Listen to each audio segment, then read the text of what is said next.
Look, a lot of you will be experiencing shortages, whether it's to do with building supplies, whether it's to do with products available in the supermarket, whatever. But now hay fever sufferers may have to wait a bit longer because Britain is experiencing a shortage of, the drugs that you would get in the chemist. Well, last week we were talking about HRT. This week, as the weather's turning hotter, the pollen count is going up, and lots of you who experience symptoms of hay fever are worrying about how best to protect themselves because, as you're saying, those hay fever tablets are difficult to come by. Let's talk to Dr. Sara Kayat now. She joins us in the studio to talk about all of this. It does feel like there's a bit of a sort of crisis of pharmaceuticals at the moment. It does, I know. As you say, we were here last week just talking about HRT, and it's a worry that manufacturers are not keeping up with the demand. It's a worry that maybe Brexit has a part to play in this. Whatever it is, I think we need to find other ways to manage a lot of our common conditions. So how can you manage hay fever then if you can't get your hands on, and I believe the technical word is the chlorophenamine maleate, which is the active ingredient in Piriton? Perfect, yes, you said it wonderfully.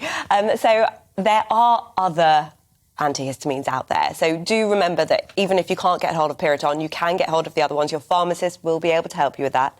There are also lots of self-help things you can do to manage hay fever. It sounds silly, but putting Vaseline around your nostrils and just on the inside helps trap the pollen so it doesn't go into your respiratory tract. It can sound as silly as it wants, but if it gives you relief... Works. Yeah, exactly. Works. Sunglasses that are kind of a bit more wraparound to avoid the pollen from going into your eyes. What about eating locally sourced honey? So that is something that a lot of people mention, but there's no clinical evidence for it. A lot of people also suggest bee pollen. Now, the problem with bee pollen, it's a concentrated amount of pollen. And whilst the theory behind it might work, it's what they use as immunotherapy in hospitals. They give you small amounts of the thing you're allergic to slowly get your immune system to, combat it. Unfortunately, if you take in a small amount of a very concentrated thing that you could be allergic to, it could end up causing things like anaphylaxis in some people. So I think it's really important that if you're that kind of person that's highly allergic to it, please steer clear. Don't do that. Okay, so and the thing about hay fever is you're not really sure when it's going to hit. Yes, you have these forecasts and things, but there are different seasons, aren't there? There are, exactly. There are different seasons. So May is the entrance point for the season for tree and grass pollen, two of the biggest allergens for most people.